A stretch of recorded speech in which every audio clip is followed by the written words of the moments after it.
જય દ્વારકાધીશ મિત્રો, આજે આપણે જવાનું હતું ચોટીલા R15 એન્ડ RS લઈને. ધીમે ધીમે રાધનપુર તરફ પ્રયાણ કર્યું. પણ આ મરસું જાય તો જુઓ R15 લઈને, પછી તો આપણે આપણા વાળી કરીને પહોંચી જાય સીધા રાધનપુર. બાઇકમાં પેટ્રોલ થઈ રહ્યું, ગોચનાથ થી કરાઈ નાસી ફૂલ ટાંકી.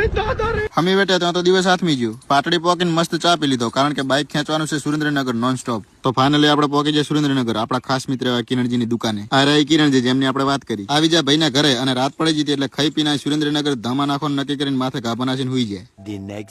હવાર નહીં ધોઈને બાબલા જેવા થઈ જાય. પણ થયું એવું કઈ, એક ભાઈ મારાથી બૈરીની જેમ શરમાતા હતા. પછી મને ખબર પડી કે આ તો મારા ઘાઘણાના વિડીયો વાયરલ કરી ગયા હતા, એ જ છે.